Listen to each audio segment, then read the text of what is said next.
This all starts with probably the hardest decision that I've ever made in my life. I remember pressing send on the first email out of like six or seven I had to send, and I immediately felt sick. You know that feeling like just in the pit of your stomach when it just drops?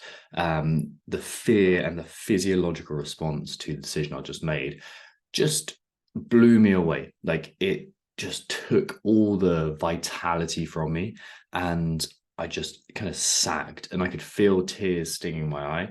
And honestly, I just felt like a massive failure in that moment.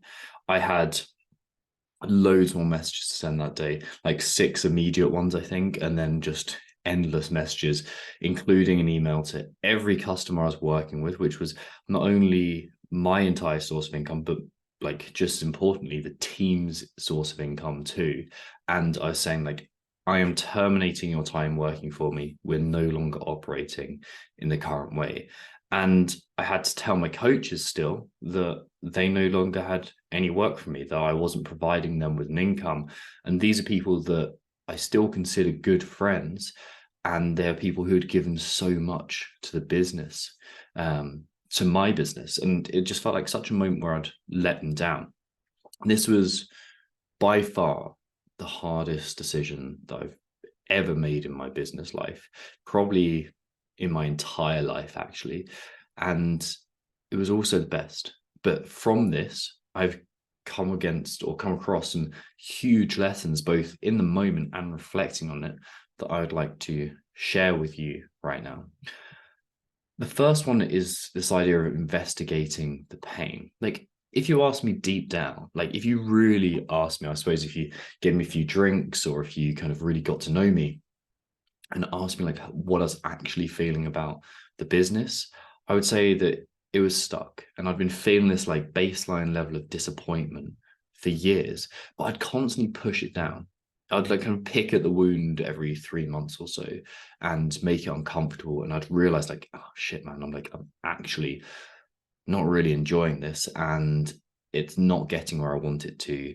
And it's a kind of constant source of it's fine, but it could be so much better. And because it's just fine, it means there's stress associated with that, with for everyone involved. Like I couldn't provide the best service that I wanted to. I couldn't create the freedom that I wanted personally, but I also couldn't create the product that I wanted to and the service that I wanted to, and then the lifestyle for my coaches too.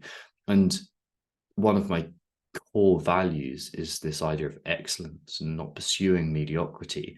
And just mediocrity was abundant in everything that I was doing, and I kind of hid from it.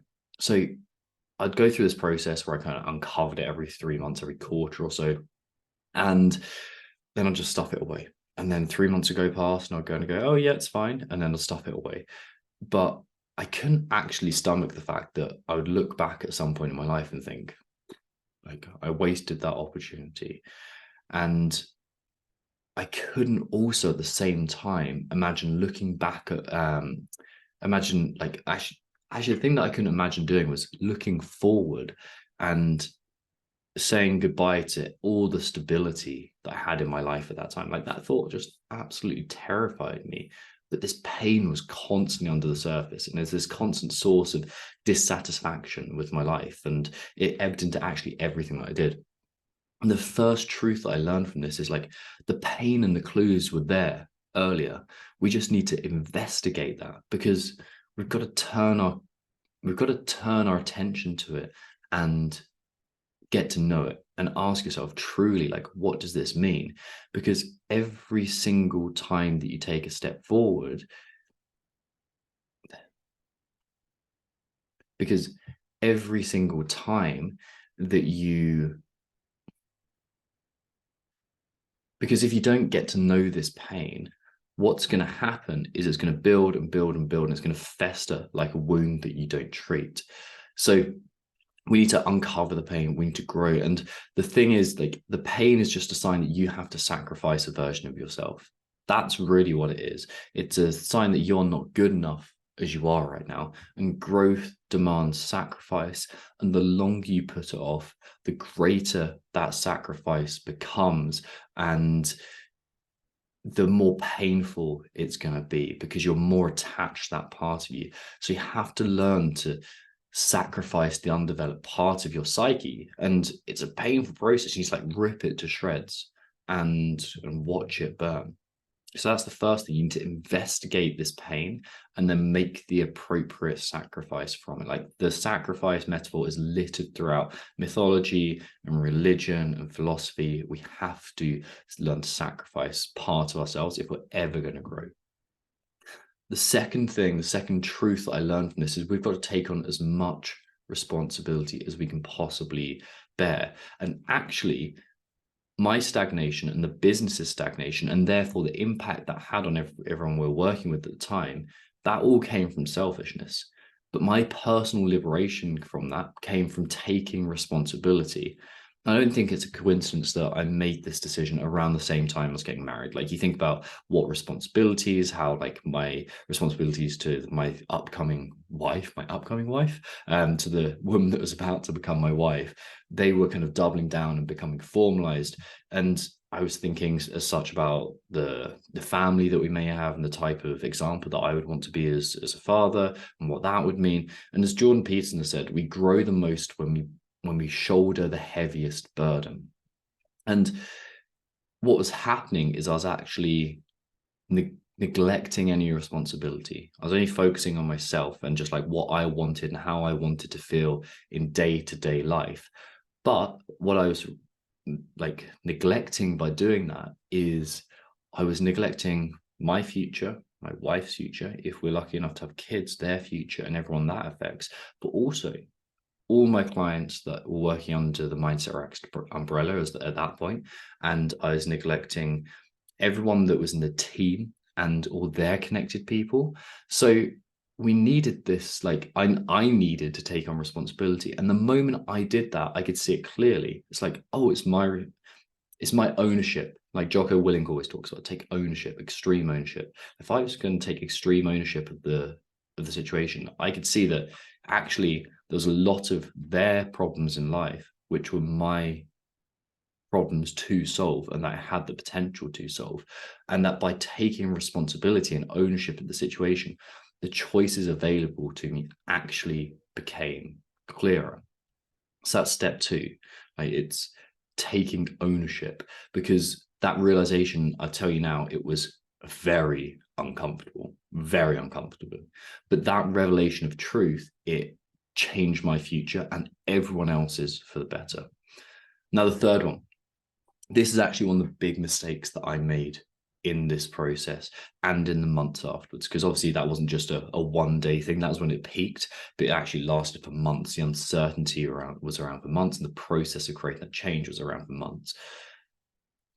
I made so many mistakes in that process, but I can pinpoint almost the source of every one of them to a T, down to being in a fight or flight, in a sympathetic state. And a sympathetic state is when we're in this fight or flight state, when we are kind of it's basically your brain and your nervous system going, I need to change something sharpish in my life. That's what your body is getting ready to do. And that's going to influence your thoughts. It's going to influence your decision making. It's going to influence the way you communicate, whether you're thinking long term or short term. And to make the appropriate decisions, on average, especially then, I needed to come down a few notches to a more kind of a baseline state. And what that looked like for me was instigating some quality tools. And I really missed out on the chance to do this. And if I was going to do this again, thankfully I don't have to, or at the moment I don't have to, but if I was going to do this process again, straight away, I would use my physiological tools I'm now aware of, which would be sleep hygiene, massively cutting down my caffeine consumption. I would be doing something to downregulate more frequently, and also getting over the belief that I didn't deserve to take time for myself, because in my mind, I'd done something that was a failure, and that was the big one. So I needed to spend more time down regulating, because when we do that, the quality of our decision making goes up. When you're well rested, you make better decisions. When you're well fed, you make better decisions. When you're hydrated and not over caffeinated, you make better decisions. So I would have implemented sleep hygiene. I would have cut my caffeine down. I'd have used breath work protocols. I'd have used cold exposure. I'd have really given myself that permission and the tools in order to down regulate, so become more parasympathetic, which just means get into the frame of mind where you feel I'm safe. I can take the decisions that will be best in my long-term interest. So that's the third piece. And then fourth, one of the best things I did, and the thing that actually allowed me to make that decision, was future casting my mind. And this is something that has become very popular recently. Alex Hormozi's talked about it a ton. However, it's something that translates all the way back to the Stoics and their concept of premeditatio malorum, okay, the premeditation of evil or malady or something bad happening, essentially. When you do this, the way that you do this is you'll sit back and you'll imagine things unfolding as you don't want them to go. And what this does is inoculate you against the stress of things going badly or poorly. And so that when that actually do happen, you're less responsive to them, but also give you options for how to change that. And what I did in that exact moment was I viewed myself on my deathbed, hopefully many years from now, and I looked back at my life and I thought, from that future perspective, how do I wish I acted right now? What decisions do I wish I'd make? And the realization that I came to is that I was wasting my life by not making decisions now, and I was wasting everyone else's life. And it could lead to a place where I became so resentful and so full of regret as well, that it influenced negatively my upcoming marriage and my relationship and potentially becoming a father, and everything that to me was just important, if not far more important, than my business as a whole. So by looking forward to your deathbed and thinking, how would I wish I would have acted right now, you can give yourself a huge advantage in making the best decisions now, because I guarantee you can look back at previous parts in your life and think, man, I wish I'd acted differently. But you can use your imagination now. That's what makes human beings incredible. We can imagine future scenarios and how we'll act when we're in those. So that is a massive one. If you're making a decision now and it's a tough one, think about how you'll wish you would have acted in 20, 30 years from now.